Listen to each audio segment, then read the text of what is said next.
Halo guys, gimana kabarnya? Semoga kalian semua sehat selalu dan dimudahkan rezekinya. Kali ini saya akan membahas film sniper yang berjudul Voroshilov Sharpshooter tahun 1999. Menceritakan pembalasan mantan sniper Rusia yang harus kembali beraksi demi mencari keadilan. Oke, tanpa berlama-lama langsung saja kita ke alur ceritanya.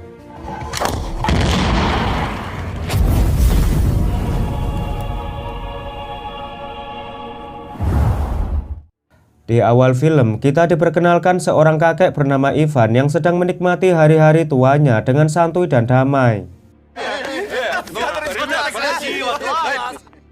Ternyata Ivan dulunya adalah seorang mantan penembak jitu di Perang Dunia Kedua yang meraih banyak penghargaan. Kemudian kita diperlihatkan dengan seorang gadis yang bernama Katya yang merupakan cucunya kakek Ivan. Selama ini, Katya tinggal bersama kakek Ivan karena ibunya menjadi TKW di luar negeri setelah ayahnya meninggal. Di perjalanan pulang, ada 3 pemuda berandalan bernama Boris, Vadim, dan Igor.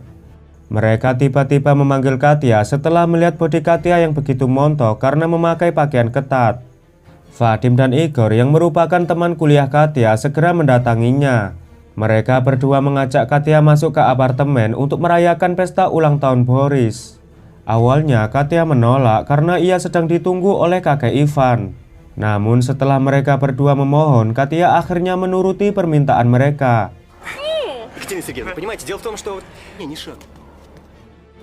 Mereka langsung menyuguhi Katya dengan minuman alkohol. Tapi Katya mencoba menolaknya karena dia biasa minum Harimas.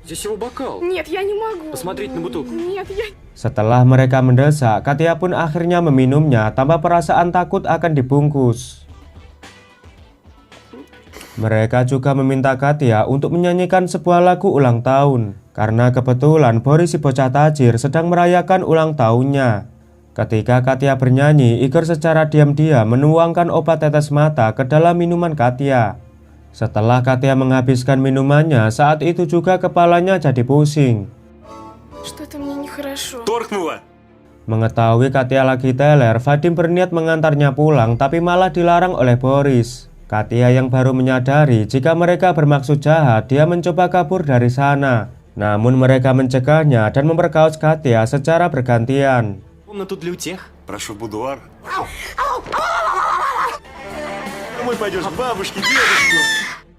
Setelah mabar selesai, Igor memberi uang yang banyak dan akhirnya Katya diperbolehkan pulang. Sambil menangis, Katya berjalan pulang dan uang itu Katya buang. Karena bagaimanapun kehormatannya yang hilang tidak bisa dibeli dengan uang. Kejadian ini membuat Katya sangat trauma dan akan membekas selamanya. Ivan yang baru pulang berusaha menenangkan cucunya. Tapi dia sangat terkejut melihat paha Katya yang lebam dan ada bercak darah. Ivan menanyakan siapa yang melakukan ini semua. Katya menjawab kalau dia telah diperkaos oleh tetangga mereka. Kakek Ivan yang mengetahui cucunya diperlakukan biadab seperti itu, dia pun tak tinggal diam. Ivan langsung berencana akan membunuh mereka bertiga. Akan tetapi saat Ivan menuju ke apartemen mereka, Ivan dicegah oleh tetangganya bernama Roman yang merupakan seorang polisi. Roman yang mengetahui kebrutalan Ivan di masa lalu, dia pun mencoba bertanya baik-baik.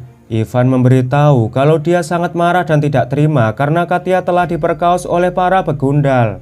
Roman berusaha menenangkan Ivan dan memintanya agar tidak membuat kebrutalan. Roman berjanji akan membantu Ivan menyelesaikan kasus ini sesuai hukum yang berlaku. Pada akhirnya, Ivan mempercayakan kepada Roman untuk menangani kasus ini. Saat di kantor, Roman menyampaikan kejadian naas yang menimpa Katya kepada kaptennya. Tanpa buang waktu, para polisi segera melakukan penggerbekan ke apartemen Boris.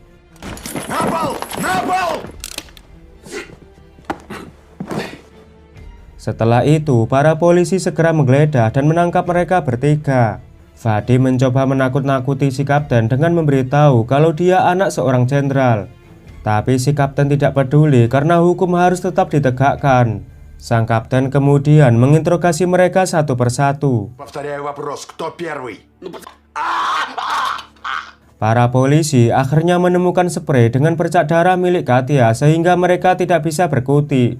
Ketika mereka akan dibawa ke kantor polisi, tiba-tiba datang seorang jenderal bernama Nikolai yang ternyata ayahnya Vadim. Nikolai mengajak berdamai dengan si kapten dengan diiming-imingi sejumlah uang dan kenaikan jabatan supaya mereka bertiga dibebaskan, terutama si Vadim.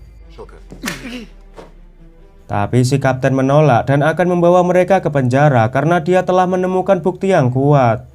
Melihat si kapten yang susah diajak kompromi, Nikolai pun mengancam akan memindahkan kapten ke daerah terpencil. Tapi si kapten yang menjunjung tinggi keadilan dan membela kebenaran, dia pun tidak menghiraukan ancaman atasannya dan akan tetap menjebloskan mereka ke penjara. Si jenderal yang lebih berkuasa ternyata ancamannya tidak omong kosong, karena si kapten langsung dimutasi ke daerah lain dan para pemuda yang tak berakhlak itu pun dibebaskan. Di perjalanan pulang, alangkah kagetnya Ivan melihat para pemuda yang memperkaos Katya telah dibebaskan dan minum-minum seperti tidak terjadi apa-apa. Karena Ivan terus menatap mereka, sontak mereka bertanya, kenapa si kakek tua bangka ini menatapnya seperti itu? Ivan menjawab kalau dia sedang melihat iblis berwujud manusia. Sesampainya di rumah, Ivan mengajak Katya untuk menanyakan kelanjutan kasusnya. Tapi Katya menolak dan ingin melupakan kejadian yang menimpanya. Katya tidak ingin semua orang tahu jika dirinya sudah tak perawan lagi dan dianggap sebagai cewek murahan. Tapi Ivan terus membujuknya karena keadilan harus tetap ditegakkan dan para begundal itu wajib mendapat hukuman yang setimpal. Esok harinya, Ivan mengantar Katya ke kantor polisi. Di sana Katya melapor kejadian yang menimpanya. Namun si penyidik malah memojokkan Katya dan menuduhnya sebagai pelaku karena telah merayu pemuda itu demi mendapat cuan. Yang artinya si penyidik ini menganggap Katya sebagai wanita penghibur atau bahasa ilmiahnya disebut wanita pengencrit. Mendengar hal itu tentu saja membuat Katya hatinya hancur. Ternyata si penyidik ini telah disogok oleh Nikolai untuk memutarbalikkan fakta agar anaknya terbebas dari hukuman. Скажите мне, зачем мне это надо? Кроме ваших эмоций, пригласил вас в тот день в квартиру. Да, он и пошутил. Да, он. Sesampainya di rumah, Katya dan Ivan sangat kecewa karena penegak hukum tidak bisa melindungi rakyatnya seperti di negara Wakanda. Ivan yang tak mau menyerah begitu saja, dia pun berencana akan membawa kasus ini ke pengadilan. Esok harinya, Ivan mendatangi pengadilan dengan membawa semua penghargaan yang dia raih sewaktu menjadi tentara. Dengan begitu, Ivan berharap lembaga ini akan menghargainya sebagai pahlawan dan bisa menyelesaikan kasus yang menimpa Katya. Tapi sayangnya, jaksa ini menolak dengan alasan fakta dan bukti mengungkapkan bahwa Katya memang menawarkan diri kepada mereka untuk digilir demi mendapat uang. Ternyata, jaksa ini juga telah disogok oleh si jenderal. Sebelum pergi, Ivan diminta jaksa untuk menasihati cucunya supaya berhenti menjadi wanita pemuas nafsu pria hidung belang. Mendengar itu, jelas membuat Ivan tidak terima dan sangat marah. Dia mengatakan kalau si jaksa lebih hina daripada pelacur karena telah menjual keadilan dengan uang yang tidak seberapa.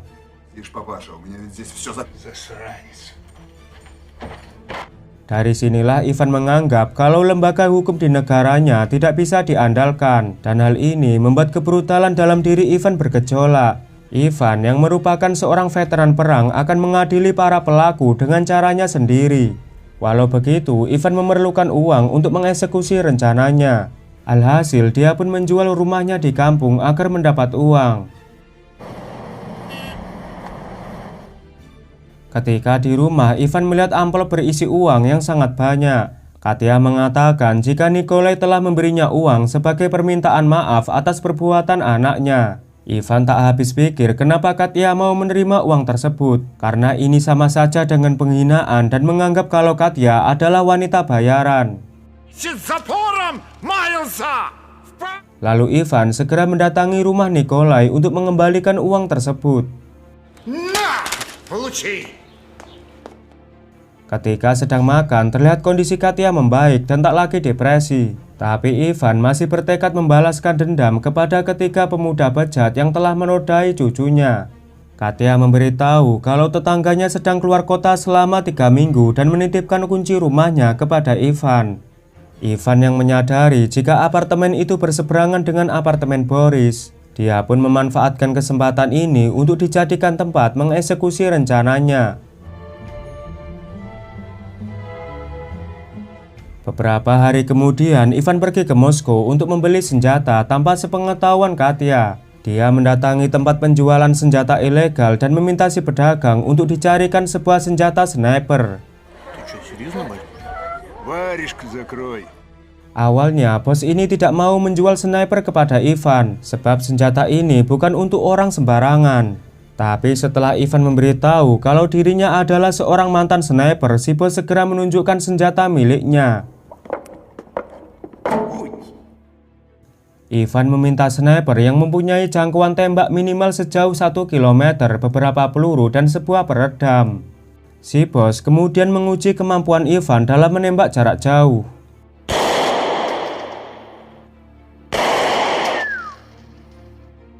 Mereka sangat terkejut dan tidak menyangka melihat kakek tua seperti Ivan masih bisa menembak target dengan akurat. Meski telah puluhan tahun pensiun dan tidak lagi memegang senjata, kemampuan Ivan sebagai mantan sniper terbaik masih luar biasa. Senapan itu dia sembunyikan di dalam lemari, dan kebetulan ibunya Katya pulang bersama berondong yang mengaku tajir. Tapi kedatangannya bukan menjenguk Katya, melainkan meminta warisan rumah yang telah dijual Ivan. Karena uang itu telah dipakai, Ivan berjanji akan memberinya nanti.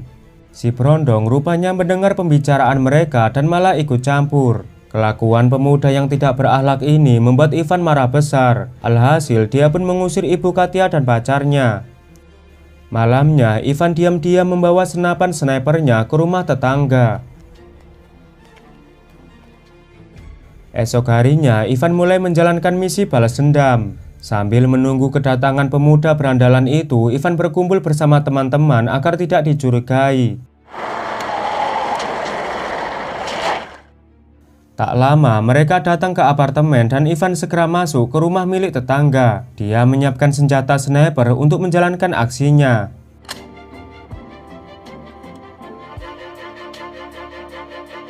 Di sana, Ivan melihat mereka sedang asik minum amer. Saat Igor akan membuka botol miras, lalu tiba-tiba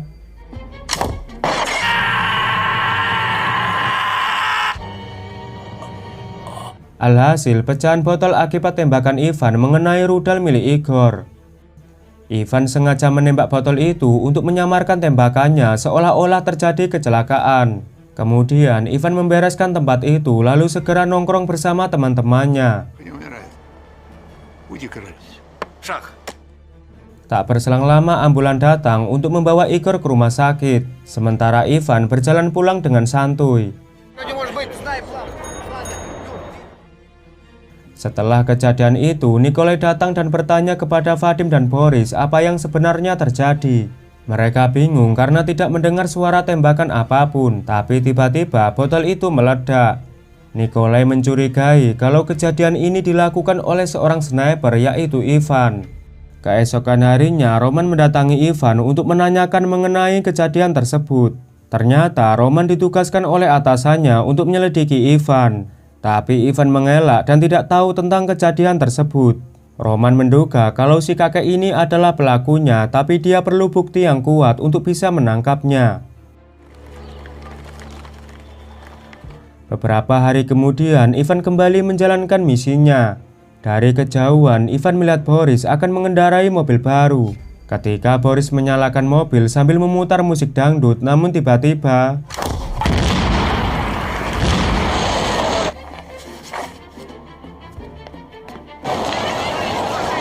ledakan itu ternyata mengakibatkan burung peliharaan Boris mengalami luka bakar yang sangat parah. Roman sempat melihat ke arah Ivan dan semakin curiga kalau Ivan adalah pelakunya. Tapi sampai sekarang Roman belum menemukan bukti apapun. Esok harinya Roman datang ke rumah saat si kakek lagi main catur. Dia pura-pura kehausan dan meminta Katya minuman. Saat Katya mengambil minum, dia mencari senapan di lemari. Namun dia hanya melihat kunci rumah tetangga Ivan. Katya memberitahu kalau si tetangga menitipkan kunci rumah karena sedang keluar kota. Scene beralih ke Vadim yang terlihat shock dengan apa yang terjadi yang menimpa Boris dan Igor. Nikolai mengatakan jika ini pasti ulah Ivan yang ingin balas dendam. Dia menyuruh Vadim untuk tidak kemana-mana karena target event berikutnya adalah Vadim. Mendengar itu membuat Vadim tambah ketakutan. Dia tidak mau nasibnya sama seperti kedua temannya. Sebelum pergi, Nikolai memberi Vadim sebuah senapan untuk berjaga-jaga. Dia juga berpesan agar Vadim menembak Ivan jika datang ke rumahnya. Setelah itu, Nikolai mengajak anak buahnya menggeledah rumahnya Ivan. Tapi setelah mengecek seluruh ruangan, mereka tidak menemukan bukti apapun yang bisa memenjarakan Ivan. Tapi sialnya, tetangga Ivan yang menitipkan kunci rumah datang di waktu yang tidak tepat. Dia meminta kunci itu sehingga membuat Nikolai curiga kalau Ivan menyembunyikan snipernya di rumah si tetangga.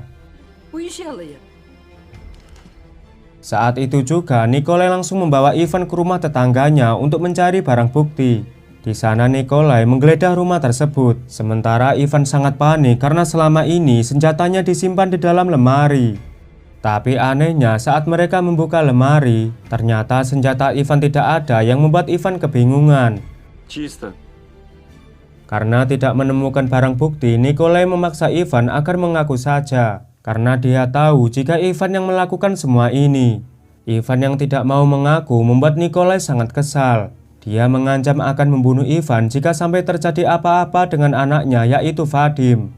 Ivan mengatakan kalau Nikolai sudah terlambat.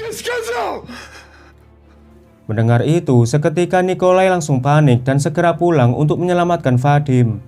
Sesampainya di rumah, Nikolai menggedor pintu karena terkunci rapat dan tidak mendengar suara Vadim. Ketika Nikolai menembak pintu tersebut dan tiba-tiba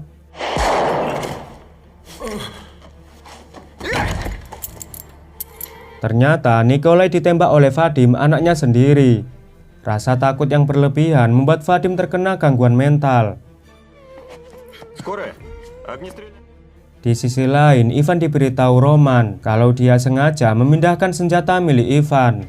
Ternyata Roman sempat mengambil kunci rumah milik tetangga. Dan setelah memindahkan senjata Ivan, dia mengembalikan kuncinya.